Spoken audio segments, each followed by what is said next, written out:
군산에서 불거진 가상화폐 사기 사건 피해자가 2천여 명에 피해액도 무려 700억 원에 이르는 것으로 조사됐습니다. 태풍으로부터 선박을 지키는 방파제가 재구시를 하지 못하고 있습니다. 최근 새 방파제 공사가 한창이지만 어민들은 여전히 불만이 큽니다. 거리로 내몰리고 있는 노동자들을 만나봤습니다. 열악한 노동 환경을 바꿔보려고 했지만 돌아온 건 해고나 전보 조치였습니다. 안녕하십니까. 전주 MBC 뉴스데스크입니다.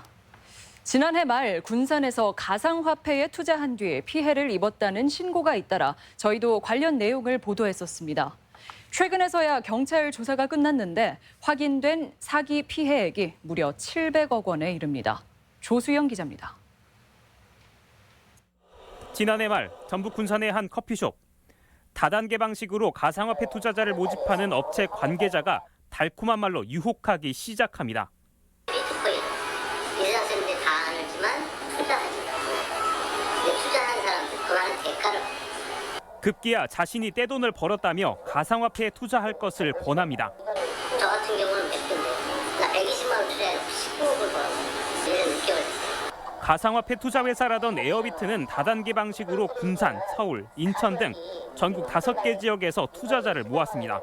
고수익을 보장한다는 유혹의 소가 무려 2천여 명이 투자를 했습니다. 적게는 수백만 원에서 많게는 수억 원을 투자한 피해자들은 수익은커녕 원금조차 돌려받지 못했습니다.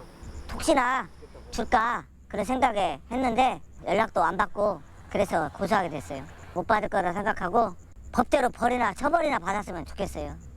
경찰이 9개월에 걸쳐 수사한 결과 피해액은 무려 680억 원에 달하는 것으로 확인됐습니다. 모든 투자 사기는 피해 규모가 다 축소돼요. 피해자들 고소를 안 하는데 사람들은 고소를 하면 사기꾼이 구속되면 돈을 못 받는 줄 알아요. 그 착각인데 전혀 개선이 안 되고 있어요. 일부 피의자는 경찰 조사가 이루어지는 와중에도 투자금을 모아온 것으로 드러났습니다. 경찰은 에어비트 군산 지역 총책 편모 씨 등 9명을 사기와 유사수신 행위 등의 혐의로 검찰에 송치했습니다. MBC 뉴스 조수영입니다. 지난주 태풍이 북상했을 때 군산 비응항으로 피항한 선박들이 거의 없었다고 합니다. 선주나 어민들이 항구를 떠나 다른 곳으로 선박을 옮겨놓은 건데 다 그럴 만한 사정이 있었습니다. 수백억이 투입된 방파제가 제 역할을 하지 못하고 있는 사연, 임홍진 기자가 취재했습니다.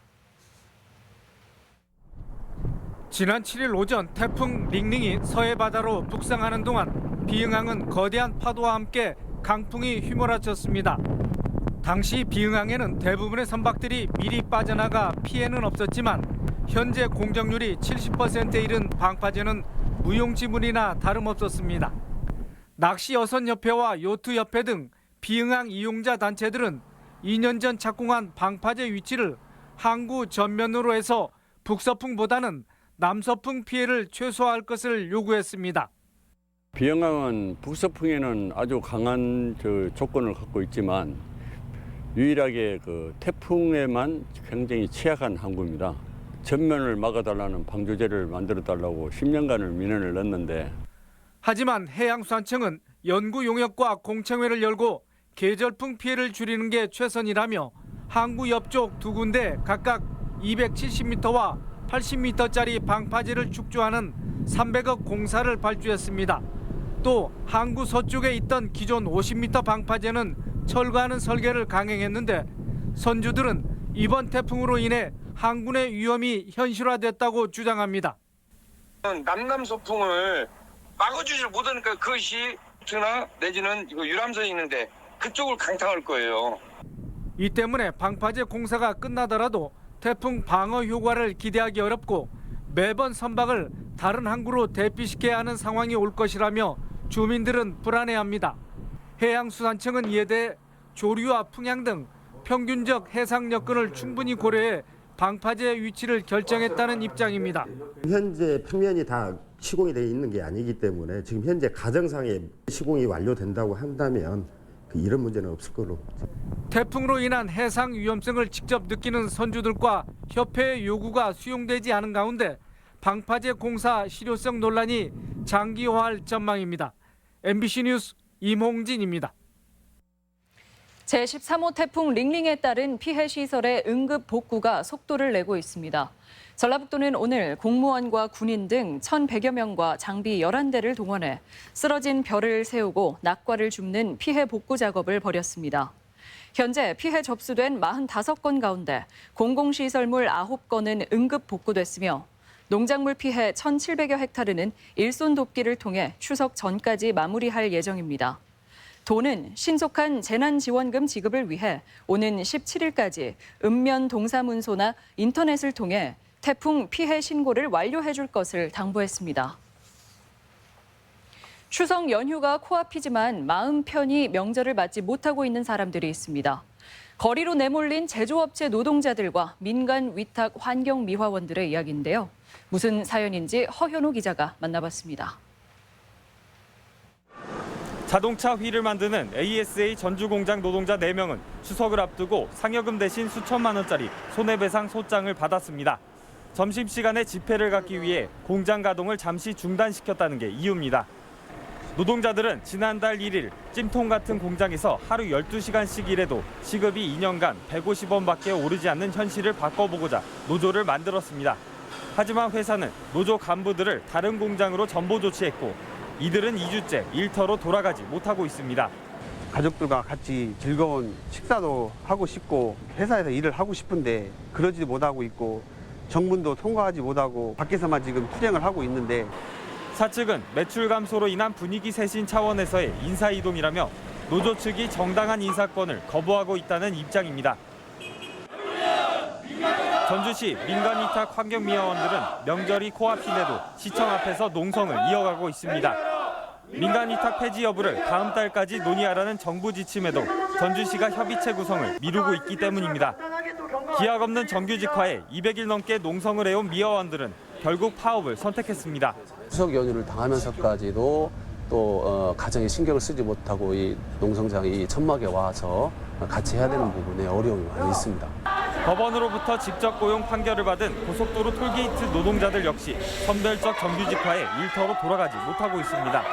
여기에 KT 상용직 노동자 30여 명은 고용노동부 전주지청에서 점거 농성을 했다는 이유로 무더기 고발까지 당했습니다.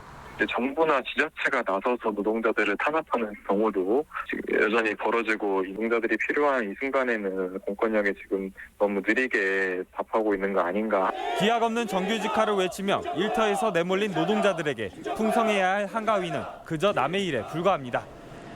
MBC 뉴스 허연노입니다. 명절 때면 전통시장 할인 혜택이 주어지는 온누리 상품권 수요가 크게 늘곤 합니다. 하지만 은행을 방문해 상품권을 사야 하는 번거로움이 있었는데 모바일 서비스가 가능해져 편리해졌습니다. 유룡 기자의 보도입니다.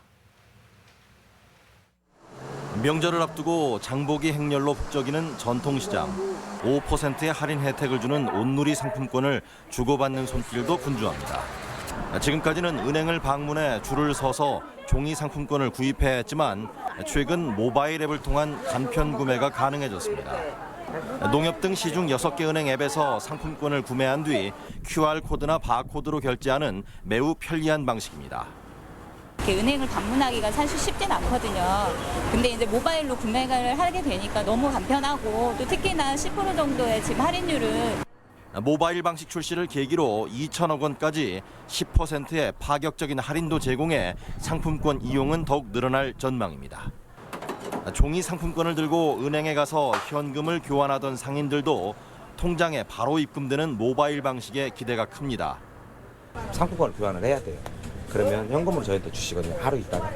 그런 번거로운 점이 있다 보면 얘는 번거로운 점이 없죠. 막대한 비용을 들여 상품권을 발행한 뒤 한 번 사용하면 폐기할 수밖에 없었던 문제도 해결이 가능합니다. 5,000원, 만원권은 장당 77원의 제작 비용이 들었고요. 3만 원권은 118원의 제작 비용이 들었는데 그런 게 절감이 되니까. 온누리 상품권뿐 아니라 군산사랑 상품권 등 지역 화폐도 모바일 방식을 도입한 상황. 편리하고 낭비 없는 모바일 상품권 시대가 빠르게 열리고 있습니다. MBC 뉴스 유룡입니다.